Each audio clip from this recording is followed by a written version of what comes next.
नमस्कार दोस्तों, स्वागत है आप सभी का हमारी आज की हिंदी कक्षा में। जैसा कि आप सबको विदित है कि हम पढ़ रहे हैं कविता राम लक्ष्मण परशुराम संवाद, जिसके अंतर्गत हमने कविता के पहले 4 पहरे पढ़े। आज के कक्षा में हम पढ़ेंगे कविता का 5वां पहरा। तो दोस्तों, कविता का 5वां पहरा पढ़ने से पूर्व चौथे पहरे की अंतिम पंक्तियों के पुनः एक बार देखेंगे। लक्ष्मण जी कह रहे हैं परशुराम जी से कि सूर समर करनी करही, कहीं न जनावही आपू, विद्यमान रन पाई रिपु, कायर कथई प्रतापू। अब लक्ष्मण जी ने कहा कि जो सूरवीर लोग होते हैं, जो वीर पुरुष होते हैं, वो युद्ध भूमि में रण क्षेत्र में अपनी करनी करते हैं, अर्थात जो अपनी वीरता दिखाते हैं। कहीं न जनावही आपू, अपनी जुबान से कभी कुछ नहीं कहते। विद्यमान रन पाई रिपु, रिपु मैंने शत्रु, शत्रु को रणभूमि में उपस्थित पा करके कायर जो लोग होते हैं वही अपनी वीरता का बखान करते हैं। अब 5वें पहरे में लक्ष्मण जी कह रहे हैं परशुराम जी से कि तुम्ह तो कालू हाक जनुलावा, बार बार मोही लागी बुलावा।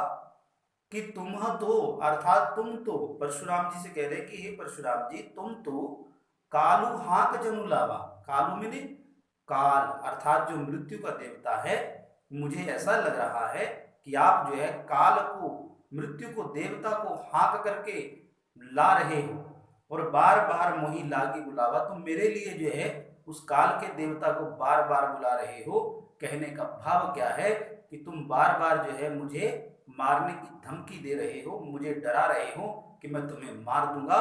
ये बातें सुनकर के मुझे ऐसा प्रतीत हो रहा है, ऐसा लग रहा है मानो आप मृत्यु के देवता को हाँक करके ला रहे हो।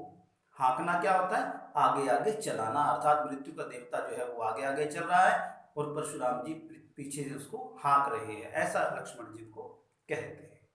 अब लक्ष्मण जी की इस बात को सुनकर के सुनत लखन के वचन कठोरा, लक्ष्मण के कठोर वचनों को सुनकर परसु सुधारी धरेऊ कर घोरा, परसु सुधारी अर्थात उसने अपने फरसे को उठा लिया है, सुधारी मैंने उठा लिया है, धरेऊ मैंने धारण कर लिया है और अपने कर में धारण कर लिया, हाथ में धारण कर लिया है।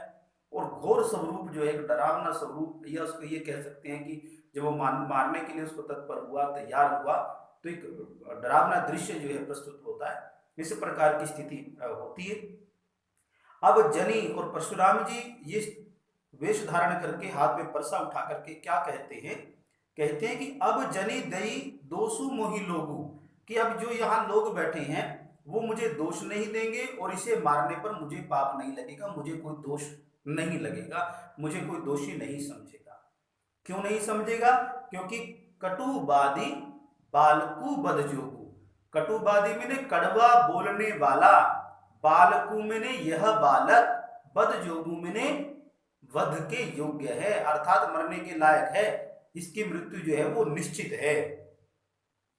बाल बिलो की बहुत मैं बांचा, परशुराम जी कहते हैं कि बाल बिलो की, बालक देख करके, सोच करके, समझ करके बहुत मैं बांचा, मैंने बहुत विचार किया कि यह बालक है, इसे नहीं मारना चाहिए। अब येहू मर निहार भा साचा, लेकिन सच बात यह है कि यह जो है स्वयं ही, खुद ही मरने के लिए जो है आ गया है, बार बार मेरे सम्मुख आ रहा है, बार बार मरने के लिए मेरे सामने आ रहा है। अब जब उसने इस प्रकार की बात कही तो विश्वामित्र जी वहां उपस्थित है, वो तुरंत खड़े हो गए। उन्होंने देखा कि अब जो है ये उसे मारने के लिए तत्पर हो गए हैं, तैयार हो गए हैं। तो कौशिक कहा क्षमिया अपराध, कौशिक मैंने विश्वामित्र जी ने, विश्वामित्र जी ने कहा क्षमिया मैंने क्षमा कर दो, अपराधों मैंने अपराध अर्थात इसका अपराध क्षमा कर दो।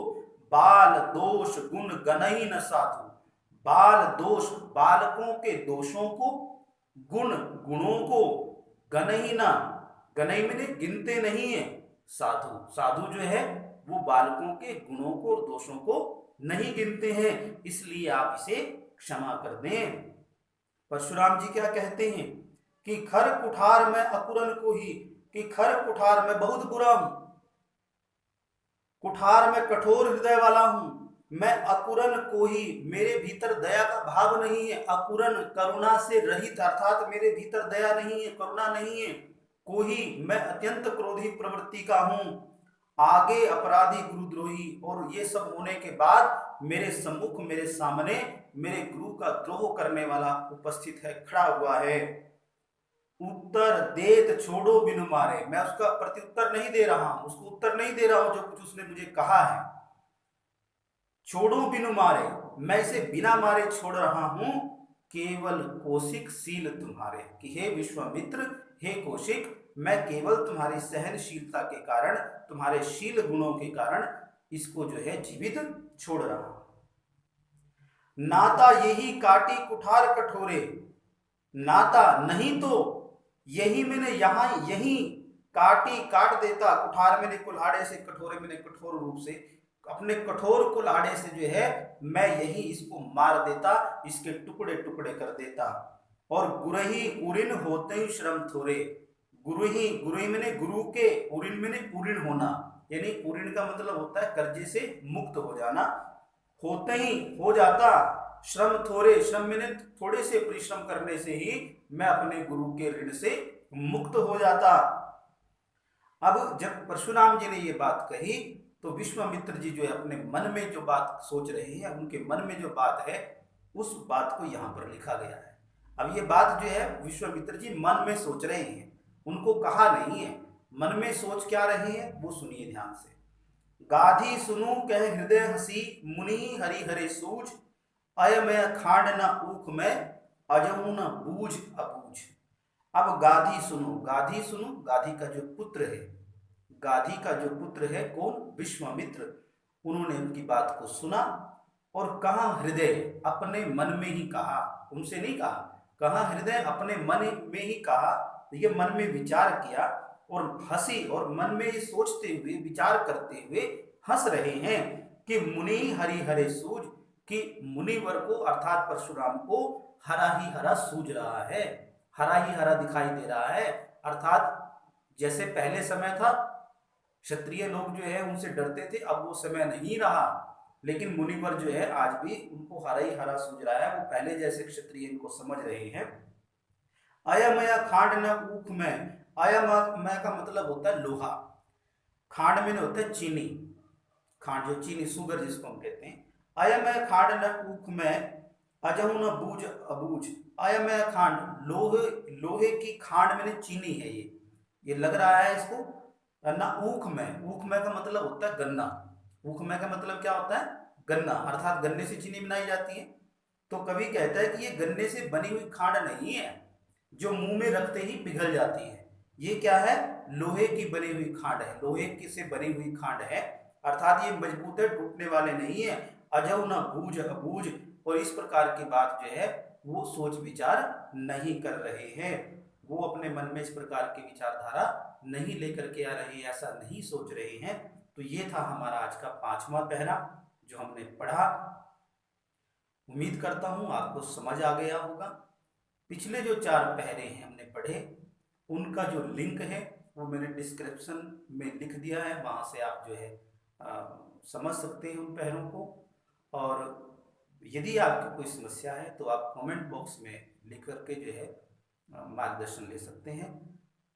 और यदि आपको वीडियो अच्छी लगती है तो दूसरों को भी जो है मार्गदर्शन करें। बहुत बहुत धन्यवाद।